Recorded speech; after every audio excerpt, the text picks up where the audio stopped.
né? Então, nós temos os convidados aqui, o professor Pedro Caldeira, ele é o presidente, né, do Núcleo de Educação do Docentes pela Liberdade no Brasil, conhecido como DPL. É uma pessoa que tem bastante autoridade para estar hoje na nossa live e nos ajudar para falar de educação e autoeducação. Tem a professora Tânia, né, também, que depois ela pode fazer um pouco da apresentação dela, enfim, que tem bastante prática, tem bastante teoria. Eu acho que nós três somos formados em psicologia, né? Eu sou o Pedro, é a Tânia, a professora Tânia também, e eu tenho uma formação adicional também em pedagogia, né? Então, nós estamos bastante qualificados para falar sobre essa temática hoje com as pessoas. E o por que a gente falou sobre autoeducação e educação, né? A gente vai falar um pouco da motivação do tema. A motivação do tema surge, tem várias motivações, né? Dentre uma eu vou destacar aqui, que é a nossa educação em si, né? Então, assim, falar o quê? Na educação em si como? Pelos resultados baixos que vêm ocorrendo ao longo dos anos, né? A autoeducação, ela não é um nome novo, bem pelo contrário, a gente sabe que a educação, ela começou com a autoeducação, então toda educação é autoeducação, né? Elas são sinônimos. E então, assim, a autoeducação, ela vem de uma certa forma ressurgindo, enfim, com a necessidade de nós repensarmos a educação do jeito que ela está estabelecida, né, nos moldes de grandes sistemas, né, com tudo que a gente sabe que vem ocorrendo nos últimos anos, e com isso a gente vê que cada ano que passa, né, por exemplo, os exames do PISA, o Brasil, né, assim, está ficando nos últimos lugares. Eu escrevi um livro que vai ser lançado agora recente sobre autoeducação, conceitos, métodos, né, do ensino da autoeducação. Então, é um livro voltado para professores, em que eu resgato, né, assim, o que é educação, se ela pode ser aplicada ou não nas instituições, ou ela só pode ser aplicada em estudo individual, como autodidata, né? Eu faço todos esses questionamentos nesse livro, e o João ele tinha preparado uma pauta sobre, por exemplo, o direito, sobre as leis, né, da educação, inclusive da autoeducação, não sei se ele vai conseguir voltar para falar sobre isso, mas, assim, quando fala em autoeducação, por exemplo, no Brasil, especificamente, a gente vê que ela pode até ocorrer com técnicas, métodos, os conceitos podem ser aplicados, mas sempre dentro de um limite. Porque, vejamos, vamos supor que eu seja uma aluna que esteja no ensino médio e a escola que eu estou, ela está personalizando também, né, a minha aprendizagem, no meu ritmo, no meu tempo. Eu estudo um pouco online, eu estudo também presencial, e vou fazendo no meu ritmo, né? Então, aqui, tanto a autoeducação como a personalização no Brasil, ela se encontra dentro de um limite para o aluno e também para a escola, para as instituições. Porque, vejamos, as leis no Brasil dizem assim, tá? Por exemplo, o aluno tem uma idade mínima para entrar no curso superior, tá? Vamos supor que o aluno estudou no seu ritmo, fez a personalização, fez a autoeducação, e quando ele chega, vamos supor, ele estudou antes, ele teve mais tempo, ele se dedicou mais, ele está pronto, vamos supor, com 15, 14, 16 anos, vamos imaginar assim, para entrar, vamos supor, no ensino superior, né? Então, a lei brasileira tem vários obstáculos para que ele consiga. Não que seja impossível, mas não é natural, tá? Então, quando eu falo que a personalização e que a autoeducação no Brasil, ela até acontece, né? Mas, assim, dentro de práticas só, né? Dentro de práticas limitantes, eu diria, tá? Porque não se tem esse respaldo legal no Brasil para que os alunos façam essa trilha no seu caminho personalizado, né? Ou dentro da autoeducação. Então, o meu livro, quando eu escrevi, eu fiz essa reflexão e eu percebi, então, assim, eu até sugiro práticas, eu sugiro, por exemplo, os conceitos, os 3 métodos, né? Mas, assim, dentro dessas práticas de sala de aula ou o ensino à distância, né? Porque o que a gente deveria avançar nessa discussão seria, por exemplo, as questões legais desse processo, né? De autoeducação, enfim, para que os seus alunos se sintam motivados também em adotar a autoeducação, em personalizar realmente o seu ensino, né? Eu sempre digo que a personalização foi um termo da moda na educação, muita gente adotou, saíram livros, várias escolas, né? Várias universidades, mas, assim, essa personalização, ela é dentro também de temáticas da instituição, que ele pode escolher, estudar no seu tempo, aonde ele quiser, enfim, mudar até a ordem dos sumários, mas vocês vejam, é sempre dentro de um espectro pré-determinado, tá? Então, essa personalização, ela existe dentro de um aspecto institucional. É como se o aluno pudesse ter uma certa liberdade dentro do sistema já estabelecido a priori para ele, né? Então, ele muda, ele altera as disciplinas, ele muda os temas, ele estuda em casa, ele vai lá, faz a prova.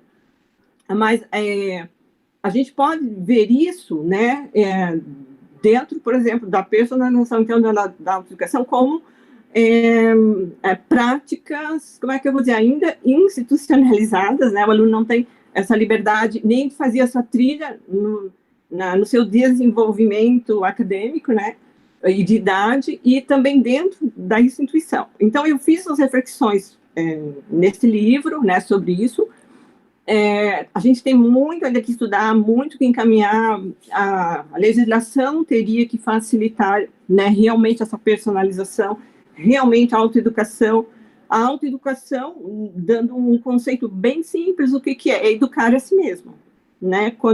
E ele tem que começar a aprender já bem pequeno isso, né? Já pode ser inserido lá na educação infantil, depois no ensino fundamental, no ensino médio, para quando ele chegar, por exemplo, numa graduação, ele já está caminhando com as próprias pernas, né? Ele já teve todo um processo, porque a autoeducação, ser autodidata, também é um fator a ser ensinado, né? Então, assim, ele começa bastante dependente, né? Como é que eu chamo essa fase de mão dadas, depois soltando as mãos e depois caminhando com as próprias pernas, que são três grandes fases, né, a percorrer.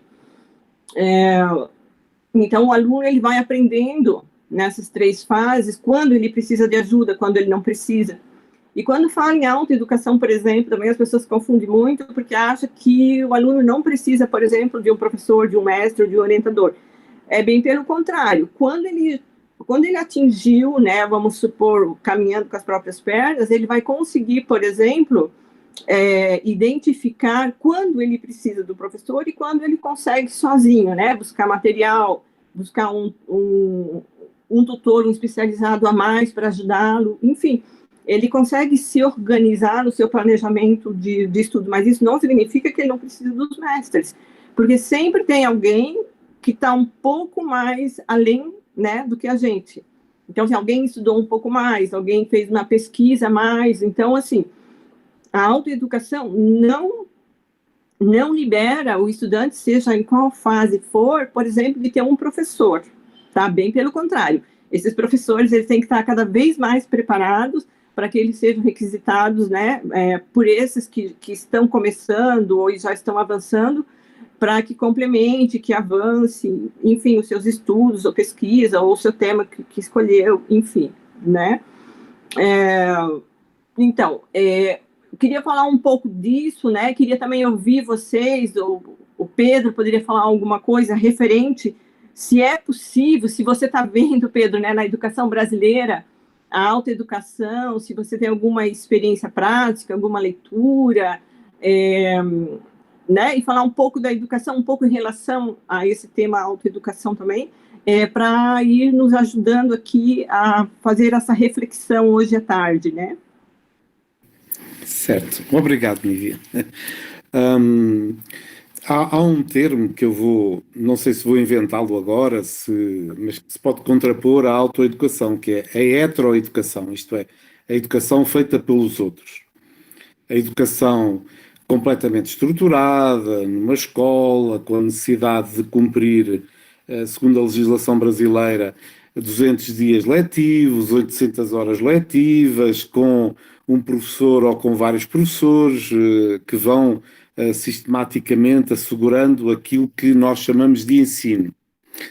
E a heteroeducação no Brasil, nós sabemos que, enfim, não está muito bem. Para não dizermos que está muito má, podemos dizer que não está muito bem.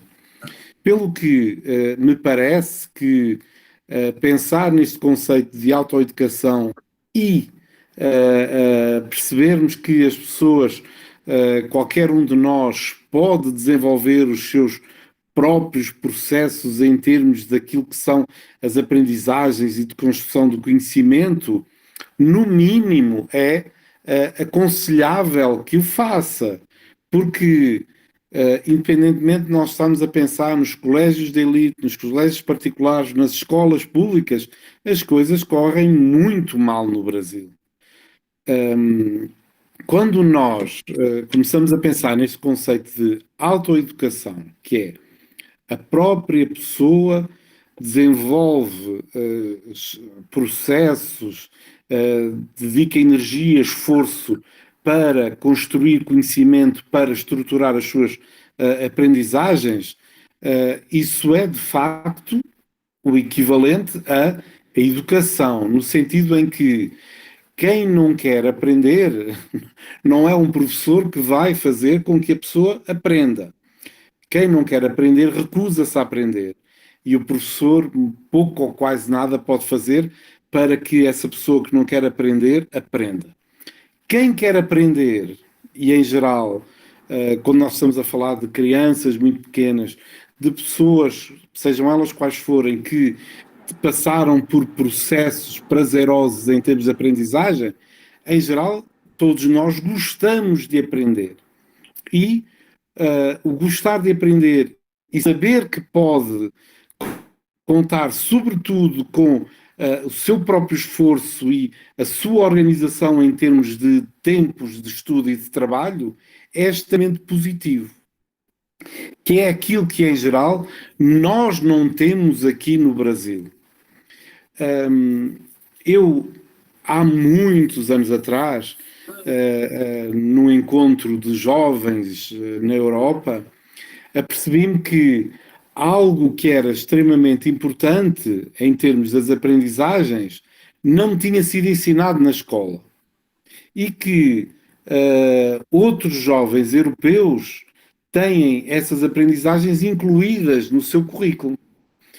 Como, por exemplo, os noruegueses. Os noruegueses, desde muito pequenos, aprendem como é que se aprende, nomeadamente como é que se deve estruturar o pensamento para facilitar as aprendizagens. E, eventualmente, já viram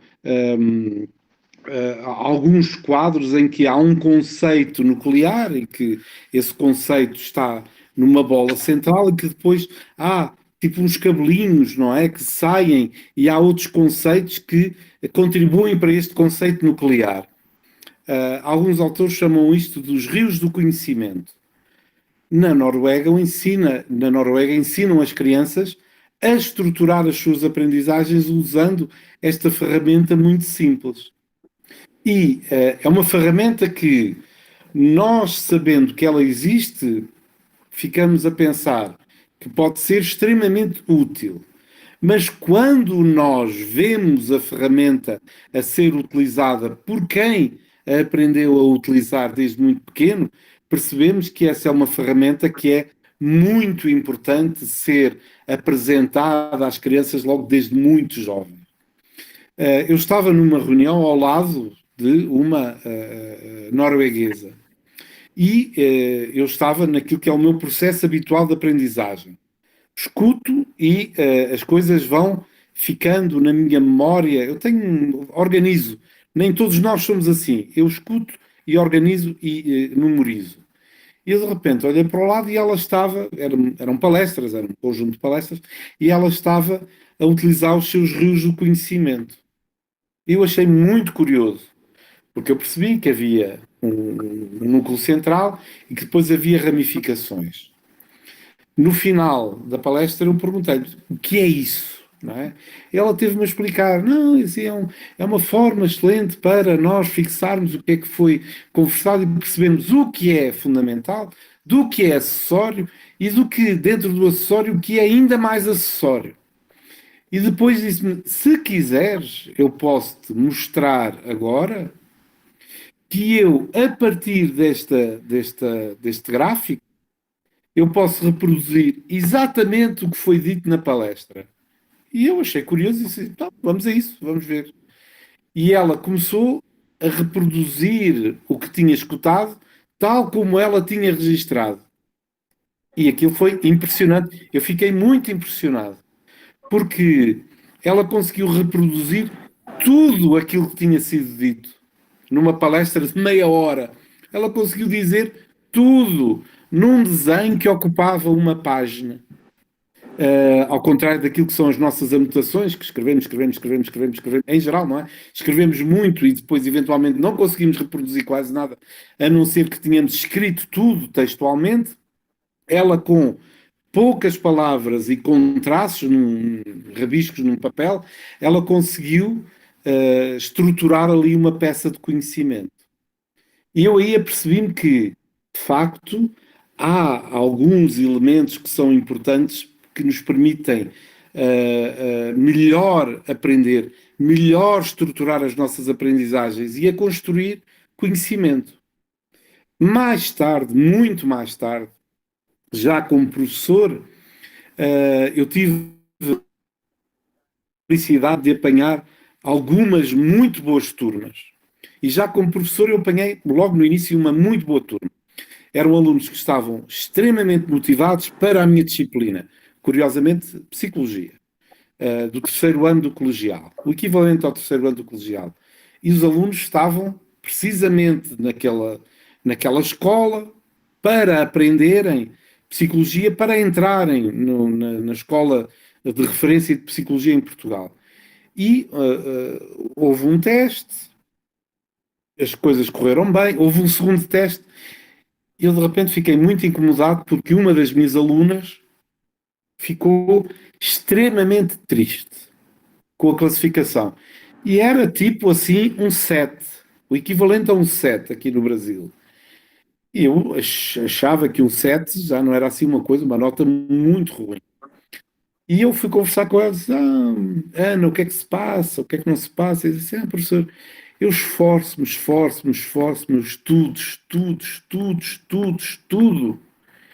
E depois só tenho 14. E eu acho que o esforço todo que eu faço, eu deveria ter melhor classificação. Ela não estava a dizer que eu tinha classificado mal o teste dela. Ela estava a referir que o esforço dela não tinha representação na classificação. E eu decidi perguntar-lhe, olha, Ana, explique-me lá como é que estuda. E ela estudava tudo errado. Ia lendo as coisas, não tomava notas, não fazia apontamentos, não fazia esquemas, não fazia diagrama, não fazia nada. Nada. Era só ler. Ela passava horas do dia a ler, mas não organizava o material de estudo. E eu, em pouco mais de 5 minutos, disse-lhe, então, vai passar a fazer assim. Vai ler uma vez, despreocupadamente. Vai ler uma segunda vez e vai fazer sublinhados daquilo que considera mais importante. Vai ler terceira vez, faz outros sublinhados. Provavelmente não vão coincidir com os primeiros. Vai ler mais uma vez, com atenção, e vai fazer mais sublinhados. Oi, Pedro. Sim? Está-me a escutar? Agora sim. Ok. Portanto, ela ia fazendo sublinhados, eu sugeri que ela fosse fazendo sublinhados sistemáticos. E depois de sublinhados que ela passasse aquilo que tinha aprendido para um esquema.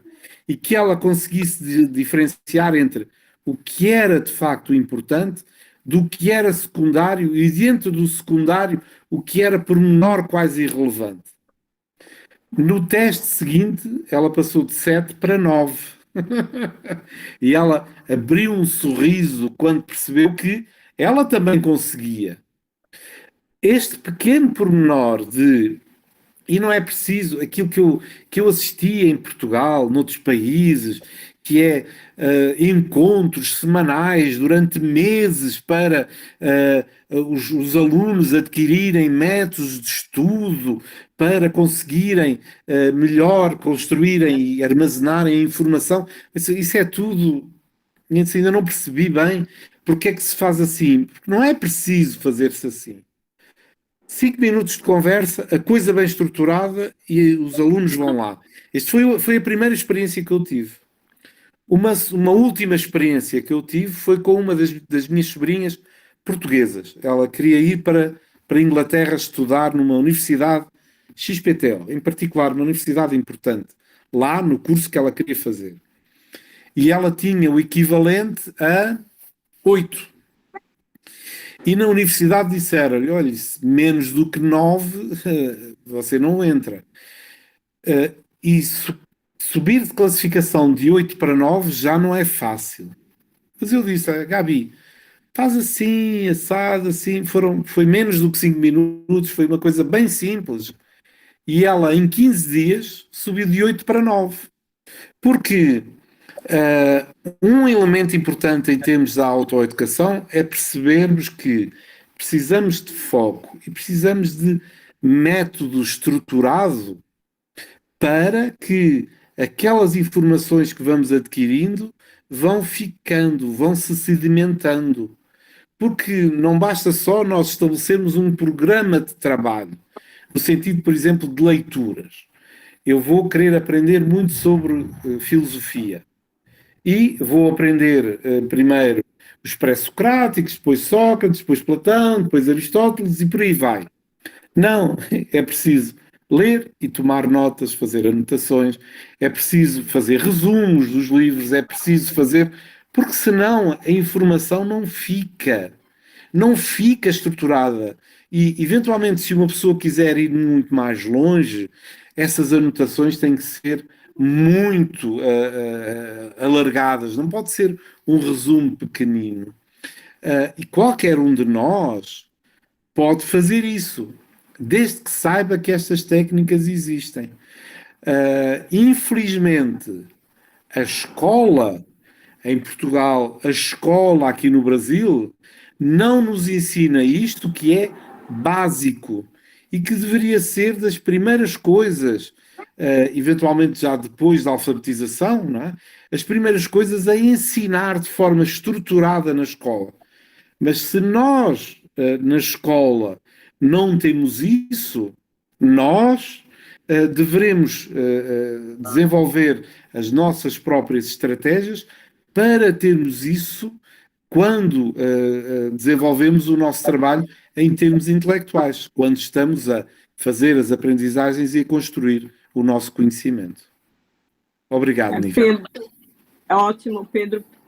Esses seus relatos que você tomou, né, 2 exemplos, da sobrinha e da sua aluna, na verdade, eu acho que eles protagonizam, assim, a situação de outros estudantes e outros alunos, enfim, né? Porque quando você falou, foi me passando algumas imagens, assim, que eu também fui professora, que os alunos sempre estão estudando para a gente, para fazer a prova, para a instituição, para ir passando as fases, para no final receber um diploma, um título, enfim, né? Aquilo que ele está buscando. Então, me dá a impressão que ele passa por todo o processo da educação sem desenvolver, por exemplo, a consciência do autoestudo, que ele estuda, que a autoeducação é educar a si mesmo, que ele está se autoeducando, né? E me parece que ele está sempre estudando para obter as boas notas, para poder ingressar numa universidade melhor, mais concorrida. Então, assim, é sempre para um objetivo de promoção, ou de uma nota, ou de um título, de um diploma, para um fim, né? E tanto, quando eu falo educação, eu também estou falando de autoeducação, isso não termina nunca, a gente sabe, né? Nem com a prova, nem com o título, hoje nós estamos aqui todos ainda estudando, escrevendo, enfim, então a gente percebe que não termina, né? Então me dá a impressão que o aluno, nesse processo todo, Pedro, quando você fala isso, ele não desenvolve a consciência, por exemplo, que tudo que ele está fazendo é para ele, né? Eu me lembro, assim, eu também fui professora do curso de psicologia, que os alunos têm algum momento que eles ficam, eu vou dizer, bastante aborrecidos, frustrados com o professor que está na sala de aula, com a instituição, vamos pegar assim uma pirâmide, né? Professor imediato, a instituição e depois os órgãos maiores, o sistema, né? Do governo, do Ministério da Educação, por exemplo. Então, assim, ó, ele vai sempre atacando, claro, ele ataca primeiro o professor, né? Que está ali. Depois a instituição, depois ele vai para as instâncias maiores. Mas porque mesmo, Pedro, assim, vamos supor que eu, Nívia, esteja num sistema que seja totalitário, que seja determinado pela instituição, pelo professor imediato, dentro mesmo dessa situação, eu posso já ter desenvolvido uma consciência que eu posso ir além disso tudo. Só que o aluno, ele faz esse percurso todo, ele se sente frustrado, aborrecido, às vezes ele não consegue as notas, nem as médias, não consegue nem encontrar um método, né, para ele, porque ele não fez aquele processo que eu chamo, que é o processo, eu chamei assim, as 3 fases ali. Primeiro, ele está indiferenciado, ele não se conhece, essa fase que estava a tua aluna e as tuas sobrinhas. É uma fase diferenciada porque ele não se conhece, ele não sabe como ele aprende, ele não sabe qual é o método, ele está perdido nos temas, nas leituras, em várias disciplinas, em várias coisas vindo. Então, ele está totalmente diferenciado. E a gente vê que tem alunos, adolescentes, qualquer fase escolar, que continuam sempre diferenciados, né? Não se conhecer, não saber como aprende. Por exemplo, você aprende, parece escutando, e depois consegue reproduzir bem. Então, assim, então teria que dar estratégias para o aluno ir se diferenciando, ir se organizando, né? E o aluno mesmo, ele tem que, por exemplo, usar essas estratégias, né? Por exemplo, assim, qual é o meu melhor método, quando eu preciso de ajuda, quando eu não preciso, né? Para passar para a próxima etapa, vamos supor, que eu chamo de pessoal, ou personalização, enfim, aonde de fato ele já se conhece, ele sabe como ele aprende, ele já se organizou nas coisas, né? Nas leituras, nos temas, o que é mais importante para ele, o que não é tão importante, até para um futuro mais próximo, enfim, fazer essa organização. Para depois passar para a fase que eu chamo que é cognitiva mesmo, para adquirir os conhecimentos, né? Então, assim, mas o que eles fazem? Eles vão direto para a terceira fase, que é a cognitiva, adquirir o conhecimento. Tá, mas de que jeito, né? A pessoa. Então, assim, tudo isso que a gente está falando, né? Eu acho que não é novo para professor, não é novo para muitas pessoas, para estudante, enfim. O que é novo é aplicar isso, vamos supor, na sala de aula, já começar bem cedo, porque não adianta, por exemplo, ensinar essas estratégias, né? Por exemplo, quando está no ensino médio, quando está ali no ensino fundamental 2, lá numa graduação, numa pós-graduação, ele vai ficar bem perdido, né? Então, isso, assim, nos meus estudos que eu fiz sobre autoeducação, educação, métodos, práticas, enfim, eu vejo que isso tem de começar bem cedo, para que quando o aluno chega na idade da tua sobrinha, por exemplo, para entrar nessa universidade que ela queria na Inglaterra, que era bem concorrida, ela não tenha esse tipo de situação de conflito. Enfim, ela já lidou com isso numa fase anterior, alguém já ajudou ela, né? Alguém que já estava capacitado. Por isso que esse meu livro, Pedro e Tânia, né, que estão aqui, ele é um livro, como é que eu vou dizer? Ele não está nessa primeira publicação com muito, como é que eu vou dizer assim, com muito aprofundamentos, tá? Quando eu li o meu livro pela última vez, me deu a impressão que ele foi jogado na tela, assim, ele tem raso, ele tem uma estrutura, mas porque isso precisa ainda ser muito bem didaticamente explicado cada índice, cada situação, cada conceito, cada prática, para que fique bem fácil, né, para os professores adotarem, ajudarem os seus alunos, porque o professor, quando ele está nessa fase, por exemplo, da cognitiva, de passar os conhecimentos, que seja por vários textos, várias indicação de livros, ele vai jogando. Se o aluno está assim, desse jeito, totalmente diferenciado, não sabe qual é o começo, meio, objetivo, finalidade, ele vai ficar com bastante problemas, né? É assim que a gente pega nossos alunos, por exemplo, na graduação, na pós-graduação. Eles têm bastante problemas, eles têm bastante frustrações, eles ficam bastante aborrecidos, né? E aí eles não conseguem, demora, porque assim, ó, esse processo, por exemplo, de se diferenciar, de trabalhar essas questões de conhecer estratégia, métodos adequados, é um trabalho também bastante pessoal, né? Como é que eu vou dizer? É pegar nossa pedra bruta e a gente começar a limpar ela, né, para ver o que é melhor. Mas você vê como você foi um ótimo professor, né, Pedro? Porque você viu essa situação e você conseguiu, naquela hora, dar uma estratégia para sua aluna ou dizer algo para ela. O que você fez com essa sua aluna, que deve estar na graduação, eu creio, ela já deveria, um professor talvez anterior, de fases mais remotas ou anteriores, já poderia ter ajudado ela, né? Assim, tipo, olha, existem estratégias, você pode se conhecer, testa isso, testa aquilo, né? Para diminuir essas angústias, esses estados de frustrações. E você vê, quando diminui o estado de frustrações, de angústia, e a pessoa encontra, né? Para mim, isso é autoeducação, é saber educar a si mesmo, não só em termos de conhecimento, de aprendizagem, mas também de saber as estratégias nas horas certas, a hora que tem que falar, a hora que tem que ouvir, a hora que tem que escrever, a hora que tem que copiar, a hora que tem que perguntar, a hora que tem que fazer uma pesquisa mais aprofundada, a hora que tem que memorizar várias vezes mesmo, né? Então, assim, eu acho que diminuiria muito as frustrações e melhoraria o impacto, por exemplo, em resultados até. Se essa sua aluna, na experiência que você traz, você deu uma estratégia para ela, ela adotou e deu um impacto da nota dela, né, aumentar, então você veja, se acontece com uma aluna, por que não pode acontecer com uma turma, com uma escola, com uma instituição e com um país até, né, assim, se for para falar, porque a preocupação é que, além, por exemplo, de os índices estar bem baixo na questão das provas, dos alunos fazerem as suas avaliações, enfim, eu acho que os outros índices todos, disso que nós estamos falando, de estratégias, de métodos, de se conhecer mesmo, né, de fazer esse caminho, eles também estão baixos, porque ali está medindo conhecimento mesmo, né?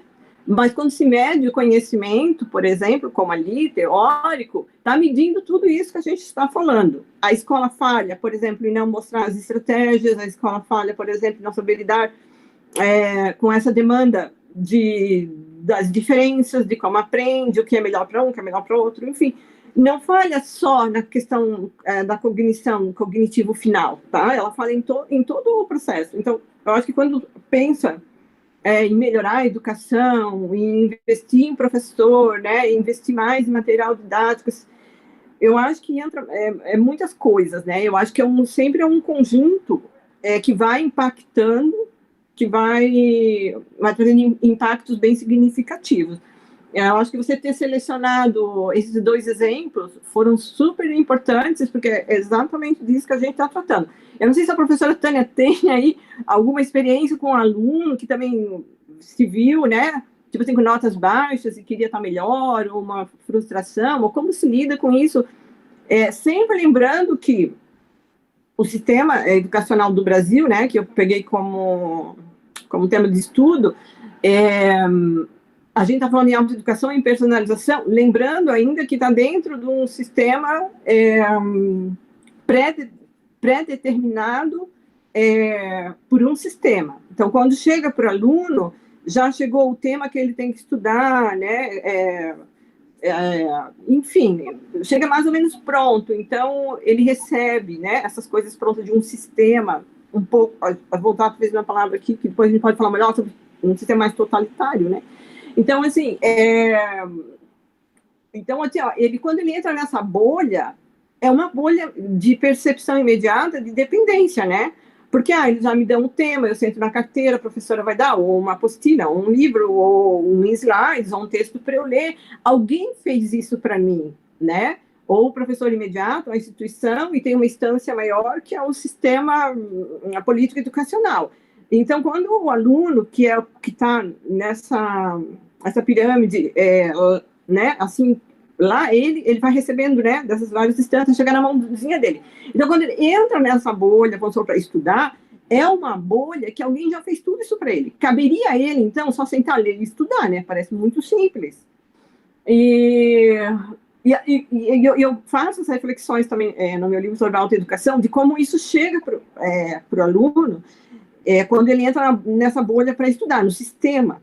Né? Ele faz a leitura do sistema, embora ele não tenha muito claro isso que eu estou falando, mas ele sabe que, poxa, para que eu tenho que estudar? Eles fazem tudo, então talvez eles teriam que fazer a minha prova também, né? Mais ou menos assim, vem uma frustração. Pô, eles fazem tudo, e na hora de fazer a prova é eu que tenho que fazer? Que sacanagem, né?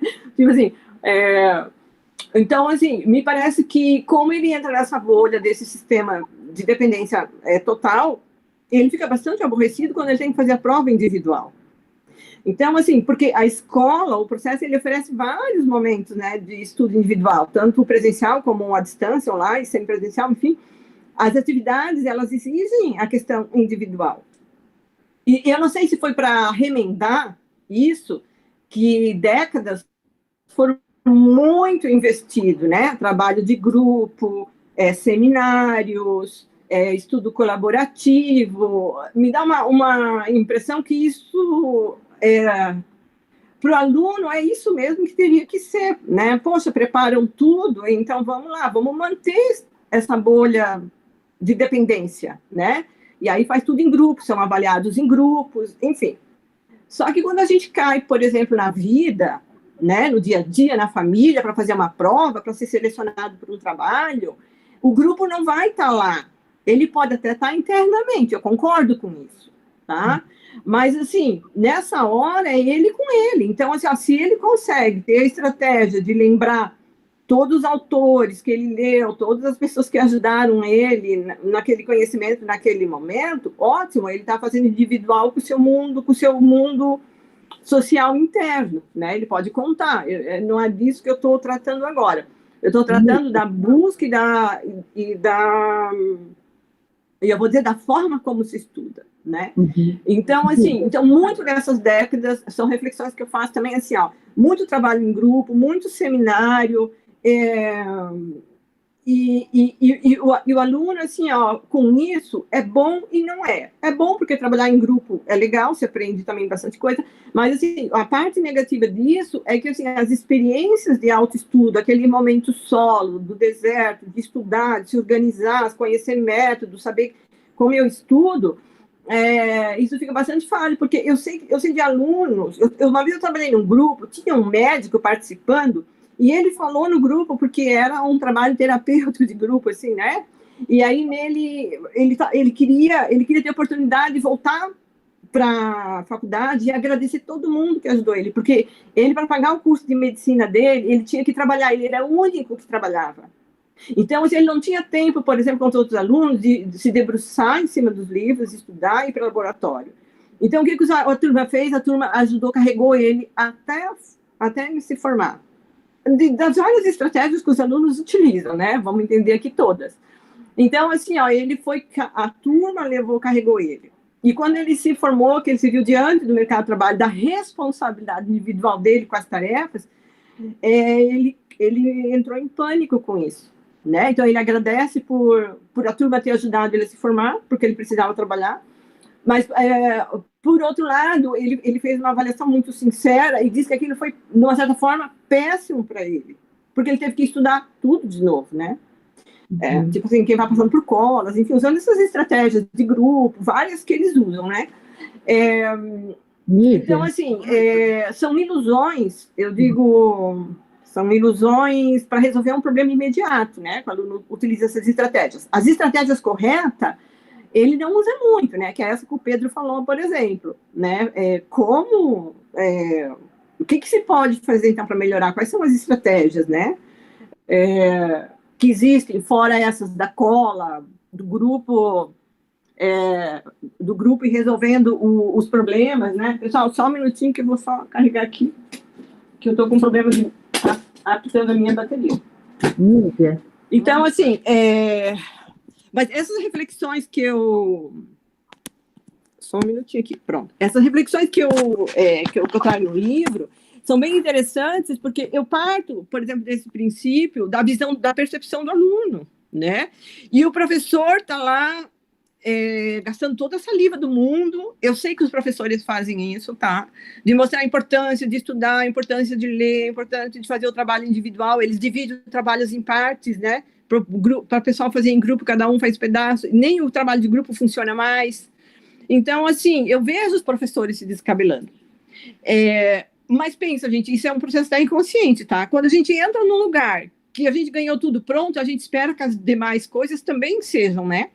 Então, assim, se a gente entender isso, a gente entende bastante coisa, né? Eu não estou dizendo que os alunos estão certos, eu só estou dizendo que eles falham no processo de consciência, eles entram nessa bolha da dependência, que todo mundo já fez alguma coisa, já veio pronto para eles, ele só senta na carteira e recebe, mas eu estou dizendo que ele não desenvolve no processo essa consciência que a aluna desenvolveu lá, né, quando viu as notas dela. Ou quando ele precisa ingressar numa faculdade mais concorrida, que ele amadureceu, e aí despertou, né, o que eu faço com isso? E tem aqueles que não vão despertar nunca, não vão perceber nunca, e vão sempre culpar, talvez, a escola, o sistema, né, vão passar assim. Eu vou resumindo um pouco aqui o que eu estou falando, eu vou deixar agora a professora Tânia falar, para depois o Pedro falar mais um pouco, depois eu falo mais um pouco. Fala aí, Tânia, o que você... Então, quais são as suas experiências? Tempo, Nívia, nós não temos tempo, o nosso tempo já se esgotou, né? Faltam 2 minutos para 6 horas, que é o horário que terminaria a nossa... Professora Tânia, como a gente se atrasou para começar, a gente teve uma perda ali até acertar o áudio, eu acho que você tem uns 10 minutos, que a gente perdeu ali, tá?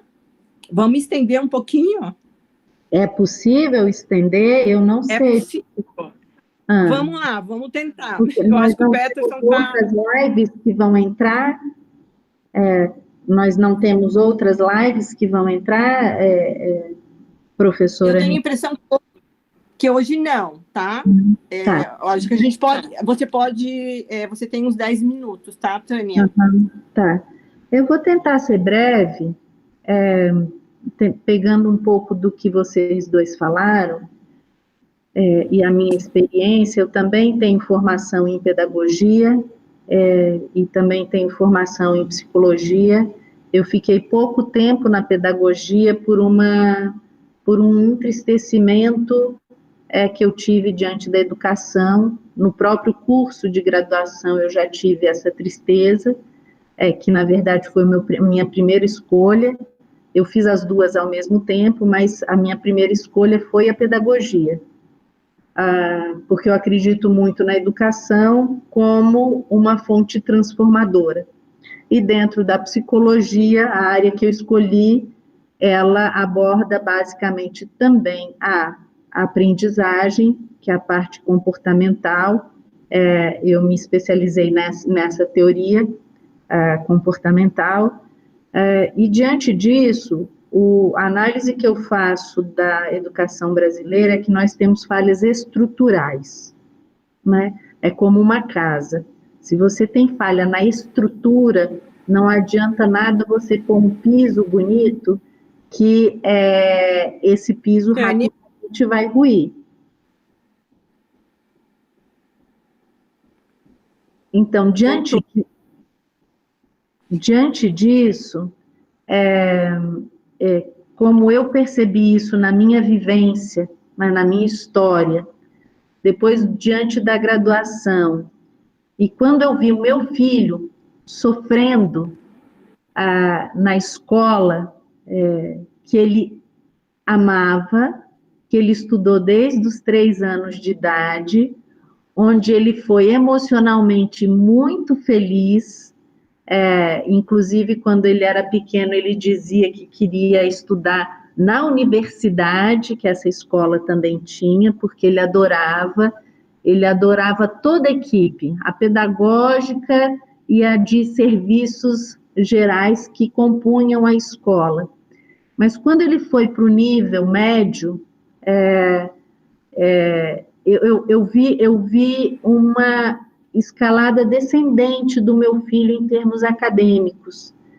Ele sempre foi aluno destaque, que a escola dava uma menção de aluno destaque, né, para aqueles que tinham boas notas, que eles chamam de bom desempenho, e com o passar dos anos eu vi que ele foi decaindo, nunca reprovou, sempre foi aprovado, mas uma desmotivação gigantesca.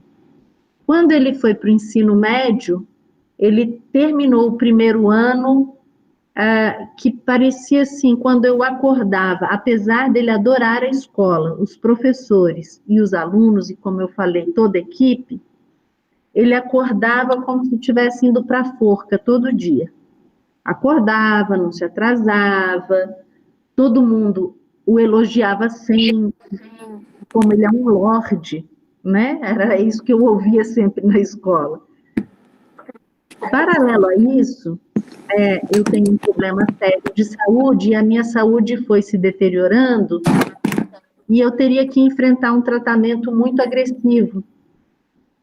E ele me perguntou, mamãe, os alunos do terceiro ano vão fazer vestibular, eu posso fazer? Ele tinha acabado de concluir o primeiro ano.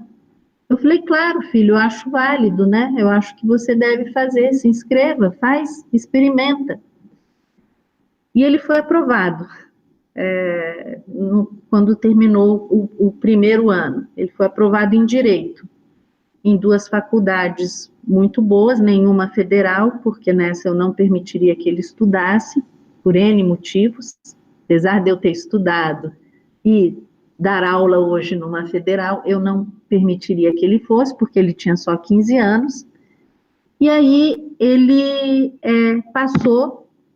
E ele falou, você tinha me dito que existe uma possibilidade de entrar na faculdade sem ter terminado o ensino médio.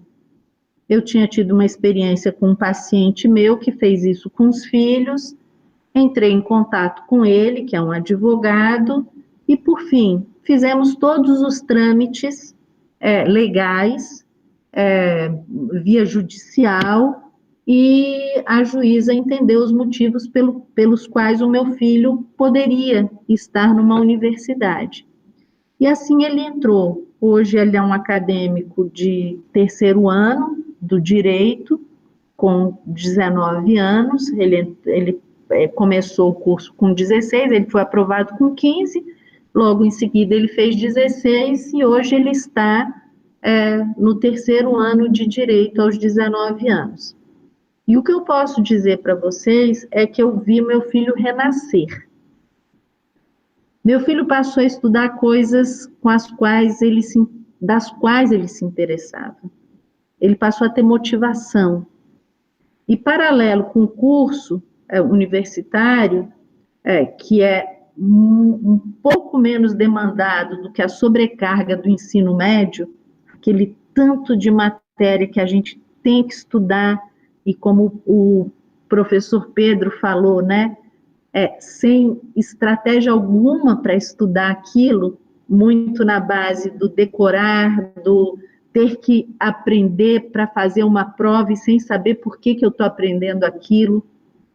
E como eu dizia para ele, filho, a mamãe até hoje fica fascinada com o interruptor de luz, eu aperto, ele acende, mas eu não entendo esse processo, eu acho tão mágico, eu sei que tem hidrelétrica, sei lá onde, que faz não sei o quê, e que chega energia, mas eu nunca entendi a física, né? Então eu entendo o que você diz para a mamãe, e eu acho que o ensino brasileiro, ele destrói grandes pessoas que poderiam realmente enriquecer o nosso país, mas a gente só estuda para fazer uma prova, para entrar numa faculdade que a gente nem sabe do que é, mas normalmente a gente entra naquelas que são mais concorridas, que vão nos inserir melhor no mercado de trabalho. E quando eu fiz tudo isso com meu filho, eu não estou aqui dizendo que todos devam fazer, porque eu conhecia meu filho, eu conhecia o contexto de vida que nós estávamos, e sabia que ele poderia, ele tinha condição de fazer isso. Eu acho que um monte de meninos não tem condição, não tem maturidade, precisam mesmo amadurecer dentro da escola, mas foi um grande feito que eu fiz pelo meu filho. Até hoje ele agradece, porque desde os 3 anos de idade ele sabe. É incrível, eu não sabia. Eu acho que nem depois que eu terminei a faculdade eu sabia o que eu queria. Eu digo que Deus foi muito bom comigo, porque ele me pôs na área certa, né? Mas se não fossem os anjos, os santos, assim, eu estaria perdida. Eles que me conduziram e hoje eu adoro o que eu faço, né? Mas o meu filho não.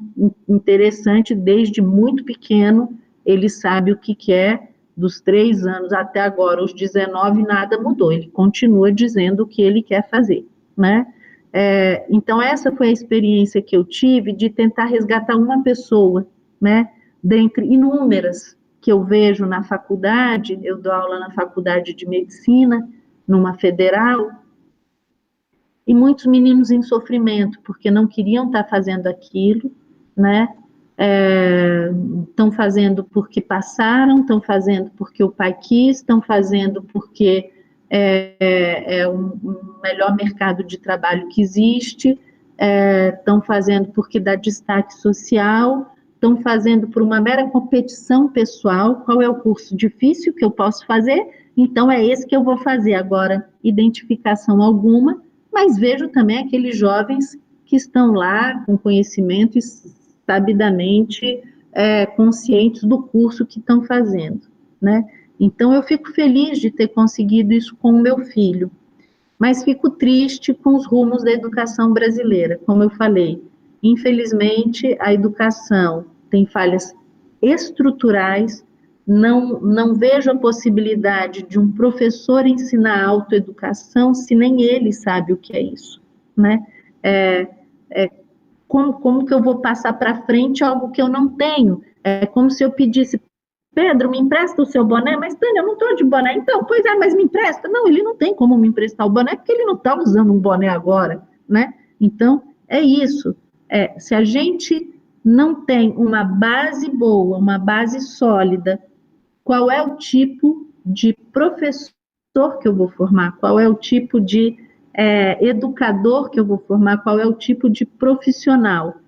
Às vezes um profissional técnico excelente, né? Mas sem noção nenhuma de todo o processo que ele passou.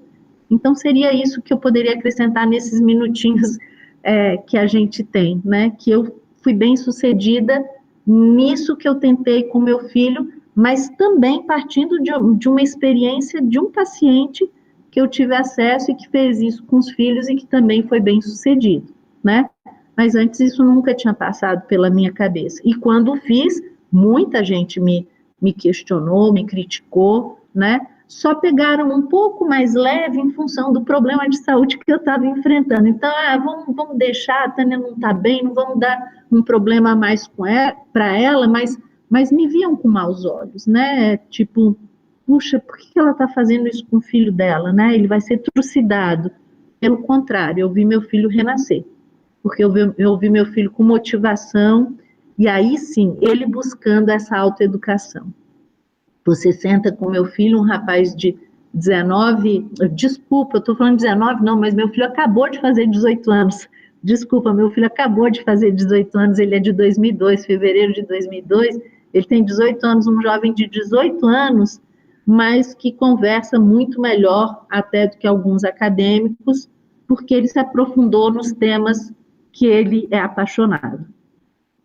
É isso que eu poderia dizer para vocês. Nívia, vou aqui entrar já numa fala, seguido já da fala da Tânia, porque eu acho muito interessante o testemunho dela. Não sabia que havia essa possibilidade, fiquei a saber, que é excelente, que eu tenho também 3 filhos que estão a caminhar para um dia destes irem para a universidade. A mais pequenina só tem 8 anos, apesar de feitio parecer ter 14 ou 15 pelo menos, não é? Mas é bom sabermos que existem estas alternativas. E é muito interessante sabermos que uma professora de federal, a última coisa que gostaria, no caso do curso de Direito, seria que o filho cursasse uma universidade federal. Eu também sou professor numa universidade federal. A última coisa que eu quero é que os meus filhos façam federal, porque aquilo que aqui há uns anos atrás parecia que era o sonho de consumo, um bom sonho de consumo, de facto é um pesadelo, porque infelizmente muitos dos nossos colegas, para além de não conseguirem explicar aos alunos como é que podem fazer a sua autoeducação, encarregam-se de fazer outras coisas muito diferentes de educação. Mas isto é um problema que, em termos genéricos, eu não estou a falar da doutrinação, da manipulação, mas esta incapacidade dos professores perceberem qual é o seu papel e de perceberem que podem ajudar os seus alunos a irem, inclusive, muito mais longe do que eles próprios, está generalizado. Eu lembro-me do caso português muito recente da primeira professora de língua portuguesa que foi dar aulas, porque Portugal abriu um canal. Portugal é uma coisa pequenina, não é? Abriu um canal de televisão só para dar aulas na televisão aos alunos do ensino básico. E a primeira professora que deu a primeira aula de língua portuguesa, depois, meses mais tarde, foi entrevistada porque tinha sido a primeira professora a dar aula de língua portuguesa e na entrevista ela nem sequer conseguiu disfarçar o seu despreparo para ser professora de língua portuguesa, porque ela conseguiu dizer, para escândalo nacional, por exemplo, que ela não gostava de ler e que ela não poderia dizer qual tinha sido o último livro que ela tinha lido, porque ela pura e simplesmente não lia, não é? Esse é o estado da educação que nós temos em muitos diferentes países, não é uma característica só brasileira. De facto, aqui no Brasil, depois há o requinte que vai sendo desenvolvido em muitos níveis diferentes. Como, por exemplo, começando pela linguagem usada em termos globais relacionada com a educação, porque os currículos são grades curriculares, grades curriculares, que é interessante. Depois, quando uma pessoa é aprovada, eu julgo que é o mesmo termo, a pessoa passa na disciplina. Passa, porque é o seu próprio esforço, não é? Há uma atribuição causal interna. Mas se ela é reprovada, ela levou bomba. Quer dizer, a culpa não é dela, porque há um malandro de um professor que lhe deu bomba. É assim, isto começa mal logo a partir dos termos que são utilizados relacionados com muitas questões da educação. Parece que é um pormenorzinho que não tem importância nenhuma, mas tem muita importância, porque a própria Nívia estava a falar sobre isso, que é o esforço, a dedicação, o foco, e de repente levei bomba. Não sou eu, a responsabilidade de eu reprovar não é minha, não é do meu esforço. Ou é porque, de facto, eu levei bomba porque o professor é um malandro, ou porque os meus colegas não me deixaram assinar os trabalhos, que é uma coisa que também existe muito, ou porque tiveram azar e não conseguiram, na noite, na véspera da prova, não conseguiram ter o tempo suficiente para estudar, só que estudar não é na véspera, não é? Não deve ser, estudar é uma coisa que deve ser contínua, é a profissão dos estudantes, eles devem estudar com alguma regularidade, independentemente de estarmos a falar de estudantes trabalhadores ou não, não é? Mesmo estudantes trabalhadores têm que dedicar uma parte do seu dia também a estudar. E, de forma sistemática, aquilo que nós vemos é a atribuição causal do insucesso é externa. E seria muito bom a todos os níveis no Brasil se fizessem atribuições causais internas. Porque é que o sistema de ensino básico público brasileiro é ruim? Por responsabilidade de todos os intervenientes nesse próprio sistema. É ruim porque somos ruins, fazemos as coisas de forma ruim, formamos os professores de forma ruim, fazemos gestão de forma ruim. A gestão emergencial em termos de educação no Brasil é a coisa mais anedótica. Se uma pessoa conseguisse fazer um filme a demonstrar que aquilo que é feito é anedótico, porque há materiais, há conteúdos, há coisas que são, algumas delas de muito boa qualidade e que se foram completamente esquecidas. De repente veio o vírus, parece que o vírus entrou na mente e fez com que se esquecêssemos o que é que já está feito, o que é que existe, e pasme-se, não é? Os livros didáticos não são usados. Aquilo que é o básico e que o governo brasileiro gasta rios de dinheiro todos os anos para ter o mínimo em termos de qualidade, alguns deles são muito bons, não é usado pelos professores nesta situação emergencial. As redes municipais muitas vezes não usam. As redes estaduais também não, preferem dedicar horas, recursos a fazer aulas na televisão, a fazer aulas que depois transmitem no YouTube, esquecendo-se que a maior parte dos conteúdos dessas aulas já estão lá. Já estão lá, muitas delas em português, muitas delas com boas legendas, muitas delas feitas por professores extraordinários de todo o mundo. Mas isso é como se não existisse. Que é muito curioso, que é, existem coisas que são extraordinárias e que já estão nas mãos dos alunos em alguns casos, ou que já estão feitas e não são usadas.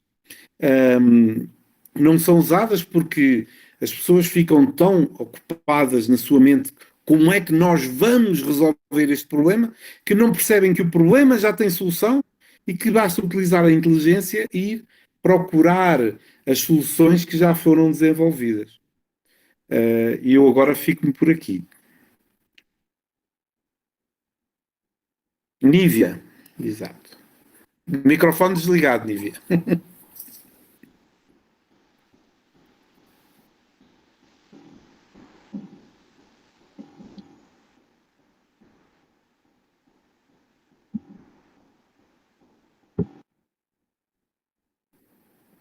Nívia, se Agora quiser falar, okay.